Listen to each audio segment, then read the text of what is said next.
Hello students, welcome to Chemology. দেখো, আজকে আমরা কেমিক্যাল কাইনেটিক্সের জিরো অর্ডার রিয়াকশন সম্পর্কে কিছু জানবো। ঠিক আছে, দেখো, কোনো একটা রিয়াকশন জিরো অর্ডার যদি হয়, আমি যদি ধরে নিই এ থেকে বি একটা জিরো অর্ডার রিয়াকশন, এটা একটা জিরো অর্ডার রিয়াকশন, এ থেকে বি একটা জিরো অর্ডার রিয়াকশন।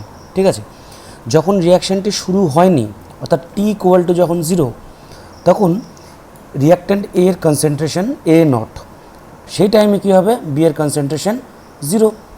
কেন? কারণ রিয়াকশান তো স্টার্টই হয়নি, সেই মুহূর্তে শুধুমাত্র রিয়াক্ট্যান্টের কনসেন্ট্রেশন থাকবে এ নট। এবং যখন রিয়াকশানটি টি সময় পর, অর্থাৎ টি যে কোনো একটা টাইম, সেটা 10 সেকেন্ড হতে পারে, সেটা 20 সেকেন্ড হতে পারে, সেটা 50 সেকেন্ড বা 50 মিনিট হতে পারে, সেই আফটার টি টাইম এর কনসেন্ট্রেশনটা ডিক্রিজ করে হলো কনসেন্ট্রেশন অফ এ, এবং সেই টাইমে আমাদের প্রোডাক্ট বি এর কনসেন্ট্রেশন হলো এক্স। ঠিক আছে, তাহলে দেখো এই মুহূর্তে এক্সের ভ্যালু কী হবে? এক্সের ভ্যালু হবে যে আমাদের যে ইনিশিয়াল যে কনসেন্ট্রেশন ছিল রিয়াক্ট্যান্টের, অর্থাৎ এ নট মাইনাস কনসেন্ট্রেশন অফ এটি, এটাকে আমরা এটি ধরতে পারি, যে টি টাইম পর এর কনসেন্ট্রেশন হয়েছে এটি। ঠিক আছে, তাহলে এবং আমরা জিরো অর্ডার রিয়াকশন সম্পর্কে এটাও জানি যে রিয়াকশানে রেট অফ রিয়াকশানটি রিয়াক্ট্যান্টের কনসেন্ট্রেশনের উপর ডিপেন্ড করে না। অর্থাৎ দেখো, R equal to k into A to the power zero. দেখো, A to the power zero মানে কি? Into one, A to the power zero মানে ওয়ান, তো যার জন্য কী হবে, আর ইকুয়াল টু কী হয়ে যাচ্ছে, কে। অর্থাৎ তো এই জিরো অর্ডার রিয়াকশানের যখন আমরা ইন্টিগ্রেশন ফর্ম যখন তৈরি করি, তখন সেখানে আমরা কি পাই, যে t equal to concentration of A nought minus concentration of A t by k. ঠিক আছে, বা আমরা কি জানি, A nought concentration of A nought minus concentration of A t equal to কি এক্স, তাহলে টি ইকুয়াল টু কি বলতে পারে, t equal to x by k. Second, আমরা যে half life period of zero order reaction, এটা কি হাফ লাইফ পিরিয়ড আমরা কি বলতে পারি, টি হাফ ইকুয়াল টু কি হয়ে যাবে, concentration of A not by 2k। Okay, আর কমপ্লিট হতে, জিরো অর্ডার রিয়াকশন কমপ্লিট হতে যে টাইম লাগবে, অর্থাৎ টি 100% ক্ষেত্রে কী হবে, concentration of A not by k. তো এই তিনটা আমাদের মেইন ফর্মুলা, যে ফর্মুলা দিয়ে আমরা জিরো অর্ডার রিয়াকশানের আমরা বিভিন্ন ডায়াগ্রাম বলো বা বিভিন্ন কোশ্চেন কিন্তু আমরা সলভ করতে পারবো। দেখো, ফার্স্ট ডায়াগ্রাম আমাদের দেওয়া আছে টি হাফের সঙ্গে এ নট, অর্থাৎ initial concentration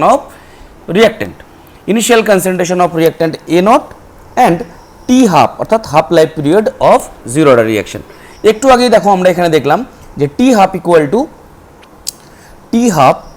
equal to concentration of A not by 2k। দেখো, এটাকে যদি আমরা, যেহেতু এই টি হাফটা আমাদের ওয়াই অ্যাক্সিস বরাবর আছে আর এ নট এক্স অ্যাক্সিস বরাবর আছে, তাহলে আমরা এটাকে যদি আমরা সরল রেখার সমীকরণে বসাই, অর্থাৎ y equal to m into x plus C. দেখো, এই ক্ষেত্রে সি কত আছে, এই ক্ষেত্রে সি ইকুয়াল টু 0, তার মানে এটা কী হবে, এটা হবে মূল বিন্দুগামী। এবং এই ক্ষেত্রে দেখো এক্স কোনটা, এক্স হলো A nought, concentration of A nought, তাহলে এখানে এম অর্থাৎ স্লোপ কী হয়ে যাবে, স্লোপ হয়ে যাবে 1/2k। এবং যেহেতু এটা সি ইকুয়াল টু 0, অর্থাৎ মূল বিন্দুগামী সরল রেখা কিন্তু আমাদের হবে, অর্থাৎ আমাদের এরকম একটি সরল রেখা আমরা পাবো। এবং এর স্লোপ কী হবে, এর স্লোপ হবে 1/2k। ঠিক আছে, তাহলে জিরো অর্ডার রিয়াকশনের হাফ লাইফ পিরিয়ডের সঙ্গে রিয়াক্ট্যান্টের ইনিশিয়াল কনসেন্ট্রেশনের ডায়াগ্রাম কেমন হবে, সেটা হবে মূল বিন্দুগামী সরল রেখা এবং যার স্লোপ হবে 1/2k। দেখো, নেক্সট ডায়াগ্রাম আমরা কি নিয়েছি, আমরা নিয়েছি rate of reaction initial concentration. Rate of রিয়াক্ট্যান্টের সঙ্গে ইনিশিয়াল কনসেন্ট্রেশন কি ডিপেন্ড করে? একদম ডিপেন্ড করে না। আমরা প্রথমেই জানি, আমরা দেখো এখানে প্রথমেই বলে নিলাম যে রিয়াকশানের রেট অফ রিয়াকশন ইনিশিয়াল কনসেন্ট্রেশনের উপর নির্ভর করে না, সেটাকে বলা হয় জিরো অর্ডার রিয়াকশন। তাহলে আমাদের কী হবে, তাহলে এই এ নটের সঙ্গে কনসেন্ট্রেশন অফ এ নটের সঙ্গে এটা কী হবে, একটা সমান্তরাল একটা সরলরেখা আমরা পাবো। ঠিক আছে, নেক্সট আমাদের দেখো টি 100%-এর সঙ্গে কনসেন্ট্রেশন অফ A0 দেওয়া আছে। T100%-এর সঙ্গে আমরা রিলেশন কি দেখলাম, দেখো T100% equal to concentration of A0 by k. তাহলে দেখো এই ক্ষেত্রে T100%কে আমরা রেখেছি ওয়াই অ্যাক্সিস বরাবর, আর কনসেন্ট্রেশন অফ A0কে আমরা রেখেছি এক্স অ্যাক্সিস বরাবর। তাহলে এটাকে যদি আমরা ওয়াই ধরি আর কনসেন্ট্রেশন অফ A0কে আমরা এক্স ধরলাম, তার সঙ্গে থাকলো কি 1/k প্লাস সি। দেখো এই ক্ষেত্রে সি কত হচ্ছে, সি ইকুয়াল টু এই ক্ষেত্রে হচ্ছে 0। তাহলে এটাও কিন্তু আমাদের মূল বিন্দুগামী সরলরেখা হবে। এবং এই ক্ষেত্রে আমরা জানি কি সরলরেখার সমীকরণ y equal to mx plus C. দেখো এই ক্ষেত্রে তাহলে m এর ভ্যালু কত হচ্ছে, m এর ভ্যালু হচ্ছে 1/k। তাহলে আমাদের এই ক্ষেত্রে T100% R concentration of A0 এর ক্ষেত্রে কী হবে, মূল বিন্দুগামী এরকম একটা সরলরেখা পাবো, যেখানে আমাদের স্লোপ কী হবে, যেখানে আমাদের স্লোপ হবে 1/k। Very very important. তাহলে স্লোপ কী হচ্ছে 1/k।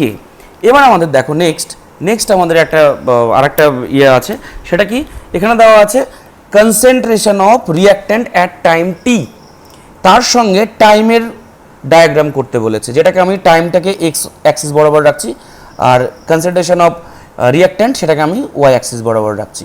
দেখো এই ক্ষেত্রে আমাদের রিলেশনটা কি, এই ক্ষেত্রে আমাদের রিলেশনটা হলো কে টি ইকুয়াল টু কি concentration of A0 minus concentration of AT, তাই তো। তাহলে AT ইকুয়াল টু কি হচ্ছে, AT ইকুয়াল টু হচ্ছে concentration of A0 minus KT, তাই তো, concentration of A0 minus KT। তাহলে দেখো এই ক্ষেত্রে আমরা এটাকে যেহেতু ওয়াই অ্যাক্সিস রেখেছি, তাহলে এটাকে আমরা ধরছি ওয়াই, এটাকে আমি ধরছি সি, আর মাইনাস কে ইন্টু টি করছি। দেখো এবার আমরা এটাকে সরলরেখার সমীকরণ অনুযায়ী বসাবো, অর্থাৎ y equal to m x plus C জানি আমরা সি লিখছি, plus m x m into x. দেখো এক্স অক্ষ বরাবর আমরা কাকে রেখেছি, টিকে। তাহলে এক্সের ভ্যালু হচ্ছে টি এর সমান, আর এম এর ভ্যালু কত হচ্ছে মাইনাস কে, এম এর ভ্যালু হচ্ছে মাইনাস কে। মাইনাস মানে আমাদের একটা সরলরেখার সমীকরণ তো হচ্ছে, কিন্তু সেটা কিন্তু আমাদের কি হবে, একটা নেগেটিভ স্লোপ হবে, নেগেটিভ স্লোপ। এবং সেই ক্ষেত্রে দেখো সি এর ভ্যালুটা কত, সি এর ভ্যালুটা এই ক্ষেত্রে আমাদের A0, সি এর ভ্যালুটা তাহলে এই সি এর ভ্যালু হচ্ছে A0, ঠিক আছে। এবং সেটা কি হবে, একটা নেগেটিভ, আমরা এরকম একটা স্লোপ পাবো, এরকম একটা আমরা নেগেটিভ স্লোপ পাবো। এবং সেই ক্ষেত্রে আমাদের তাহলে স্লোপটা কি হচ্ছে, স্লোপ কি হচ্ছে বলো, স্লোপ হচ্ছে আমাদের মাইনাস কে, তাই তো, এটা হচ্ছে আমাদের স্লোপ। তাহলে দেখো আমরা প্রত্যেকটা রিয়াকশনের প্রত্যেকটা ডায়াগ্রাম কিন্তু আমরা করতে পারলাম, প্রত্যেকটা জিরো অর্ডার রিয়াকশনের ডায়াগ্রাম আমরা এই যে তিনটা সমীকরণ যে আমাদের ইন্টিগ্রেটেড ফর্মুলা দেওয়া আছে, অর্থাৎ t equal to A0 concentration of A0 minus concentration of AT by k, t half equal to concentration of A0 by 2k, আর T100% equal to concentration of A0 by k. দেখো এবার আমি তিনটা special question তোমাদের নিয়ে এসেছি তোমাদের কাছে। দেখো ফার্স্ট কোশ্চেন দেওয়া আছে, consider the following in respect of zero order reaction. দেখো জিরো অর্ডার রিয়াকশনের রেসপেক্টে আমাদেরকে বিবেচনা করতে হবে। দেখো ফার্স্ট 1 নম্বর দেওয়া আছে কি, যে t half is directly proportional to the initial concentration. তো আমরা কি জানি, টি হাফ কি জানি, t half equal to concentration of A0 by 2k। তার মানে এটা কি হচ্ছে, t half proportional to concentration of A0। তাহলে দেখো এই ক্ষেত্রে এটা আমাদের ঠিক হচ্ছে, কারেক্ট। সেকেন্ড বলছে time taken for completion of reaction is twice its t half.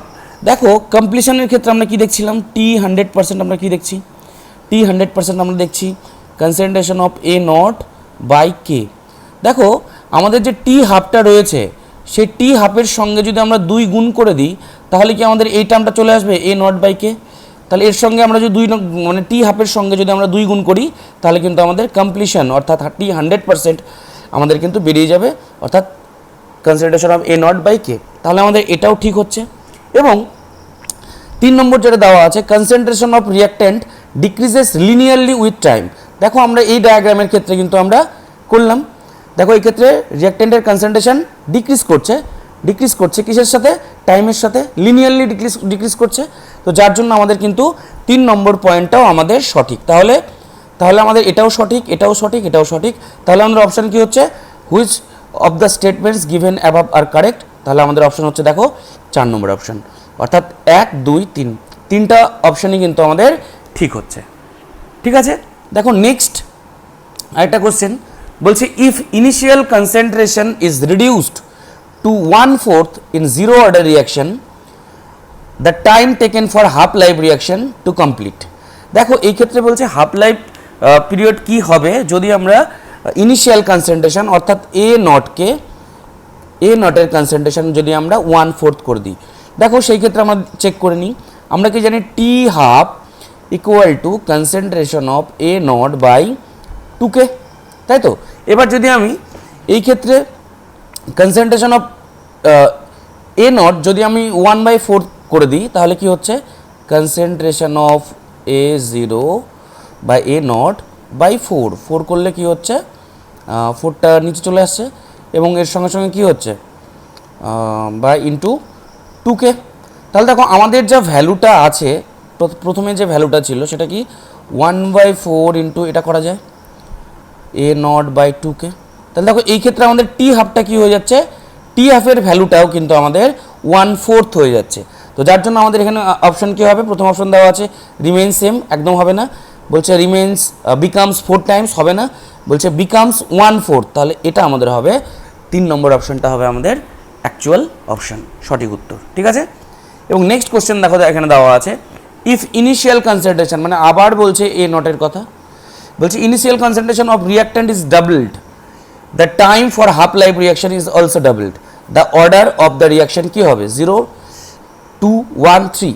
তাহলে আমাদের কী হচ্ছে দেখো আমরা কী করছি ইনিশিয়াল কনসেন্ট্রেশনটাকে ডাবল করে দিই, অর্থাৎ এ নটটাকে আমরা কী করে দেবো 2 ইন্টু এ নট, ডাবল যদি করে দিই তাহলে আমাদের কী হচ্ছে টি হাফটাও কী হয়ে যাচ্ছে, টি হাফ আমাদের হয়ে যাবে 2 ইন্টু টি হাফ, কারণ দেখো দ্বিগুণ হয়ে যাচ্ছে, যার জন্য আমাদের এই ক্ষেত্রে জিরো অর্ডার রিয়াকশনের ফর্মুলা মেনটেন করছে, কারণ জিরো অর্ডার রিয়াকশনের ক্ষেত্রে কি t half equal to concentration of A not by 2k, এবং টি হাফটা কী হচ্ছে টি হাফটা কনসেন্ট্রেশন অফ এ নটের সঙ্গে কি প্রপোর্শনাল রিলেশন, তো এটা যদি দ্বিগুণ বাড়ে তাহলে আমাদের half life reaction half life পিরিয়ডটাও কিন্তু ডাবল হয়ে যাবে, যার জন্য এটা জিরো অর্ডার রিয়াকশনের ক্ষেত্রে সঠিক উত্তর হবে।